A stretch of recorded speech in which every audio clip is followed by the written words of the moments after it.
हाँ, इस विराट हिंदू सम्मेलन का एकमात्र उद्देश्य है सभी हिंदू एक साथ एक भाव से आगे बढ़े। लोग हमें बांटने का प्रयास कर रहे हैं, लोग हमें लड़ाने का प्रयास कर रहे हैं।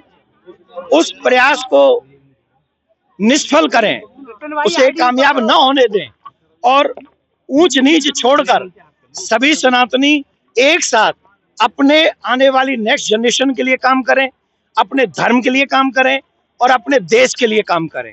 माथे पे तिलक, गले में कंठी, हाथ में कलावा, हमारे घर में संस्कार, रामायण के संस्कार, गीता के संस्कार, भागवत के संस्कार, ये सब संस्कार होने चाहिए जिससे हमारे बच्चे उस परंपरा को निभा सकें जो परंपरा सदियों से हमारे ऋषि मुनियों ने हमको प्रदान की। अभी मुक्तेश्वरानंद मामले में संत समाज दो खांचों में बट गया है। आप क्या इसके व्यक्तिगत तौर पर आज पर आपकी क्या राय है? उनके साथ सही हुआ या उनके साथ अभद्रता हुई है?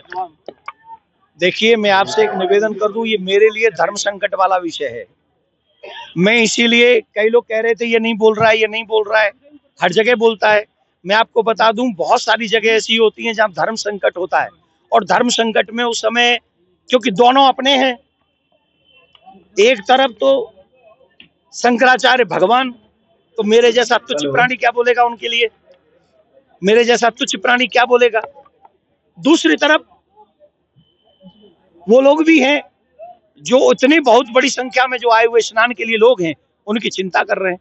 तो मेरे लिए धर्म संकट है, पर मैं इतना जरूर कहना चाहूंगा कि ऐसी सिचुएशन को बढ़ाना नहीं चाहिए।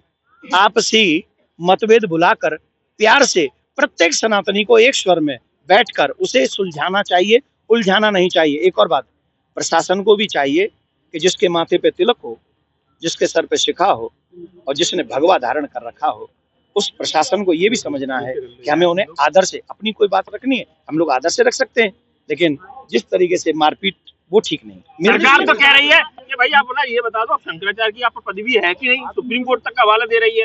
आज योगी जी ने इशारों में काली नेमी का जिक्र कर दिया भाषण में।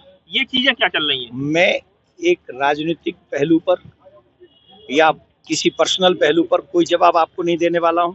मैं सिर्फ इतना कह रहा हूं कि मेरे आगे भी कुछ धर्म संकट है, और धर्म संकट है, मैं अपने बड़ों का कभी अनादर, जो मेरे गुरुजनों ने कहा है कि अपने गुरुजनों को संत, जिसको संत भेष में देख लिया उसके लिए तुम्हें कुछ नहीं बोलना।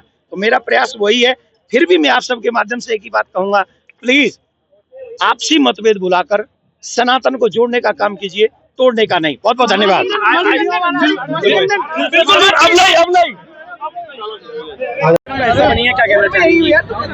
ये श्री रामलला परिवार की तरफ से ये कार्यक्रम हो रहा है, एक बड़ा हिंदू सम्मेलन हो रहा है, उसी की हो रहा है, उसी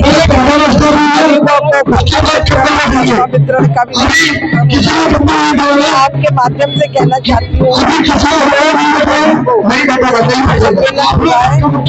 अधिक से अधिक लोग और भगवान राम के प्रति अपनी श्रद्धा अर्पित करें। मैम, धार्मिक कार्यक्रम आयोजन के दौरान मेडिकल कैंप लगाया गया है, लोगों की सेवा की जा रही है, क्या कहना चाहेंगे इस बारे? तो ये तो कार्यक्रम होते ही है, ये धर्म कहता ही है कि गरीबों की, जो विकलांग हैं, जिनकी आंखें कमजोर हो गई, उनकी सेवा करें, तभी भगवान हमारे ऊपर आशीर्वाद देंगे।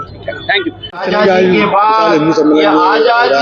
आज जीआईसी ग्राउंड में सत्य सनातन धर्म को सुरक्षित रखने के लिए संघ की तरफ से जगह जगह जो है विराट हिंदू सम्मेलन किए जा रहे हैं, ताकि हम अपनी हिंदू सभ्यता को जीवंत रख सकें। जो हमारे आजकल की नई पीढ़ी है वो हमारे संघ की जो 100 वर्ष पूरे हुए हैं उसकी गाथा को जाने कि कितना तपस्या की है, कितना हम लोगों ने कठिन परिश्रम किया है, कितनी माताओं की मांगे उजड़ी हैं।